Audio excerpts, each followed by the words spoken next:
Mike Lemaire versus Chris Camozzi. I can't wait for this fight. It's Camozzi's second fight with glory, and his first fight, he dominated his opponent, but many felt like, hey, it was too easy for him. Well, that's certainly not the case with Mike Lemaire, who's fighting better than he ever has. He gets better each and every fight, and he has promised not only to beat Chris Camozzi, but to knock him out.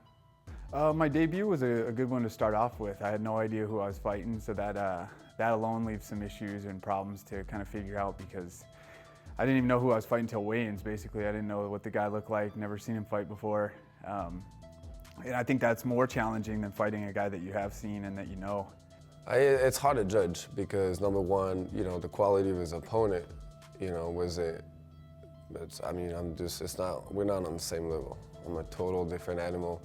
So it's hard to judge. He looked good, but how can you judge that to somebody like me who's gonna actually fire back and knee him and punch him and kick him and move and not stand there in the ropes for 2 rounds and take a beating?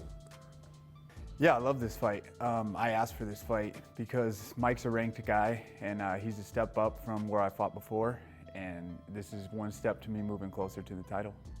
His name? No, not at all. It's not relevant. It's kickboxing. It's a different world. But I think that it's good for glory that we have a UFC fighter. There's just more the UFC fans can actually tune in and kind of watch this fight. So it's just a win-win for everybody, I think.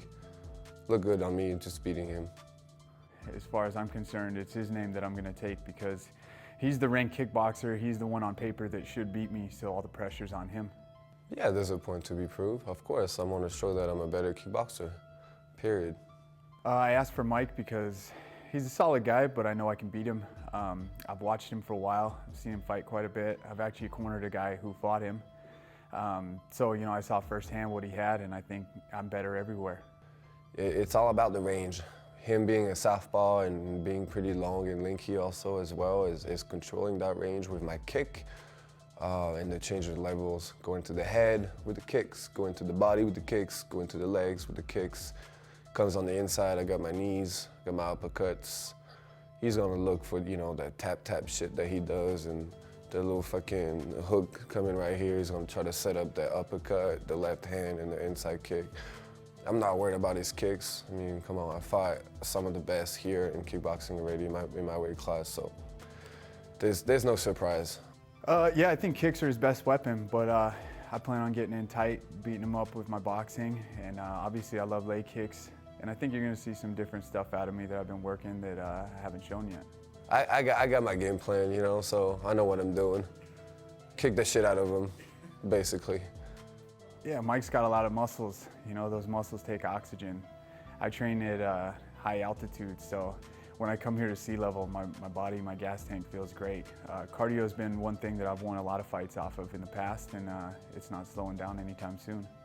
Did you watch my tournament last time? Because I looked pretty good as far as gas tank. I went 7 rounds pretty heavily, non-stop aggressiveness. So I'm not worried about what he says. I'm actually gonna put the pressure on him, so we'll see, we'll meet. I'm not gonna fight his fight, I'm gonna make him fight mine. Like I said, I'm gonna set the tone right off the bat. I'm gonna be the bully in there.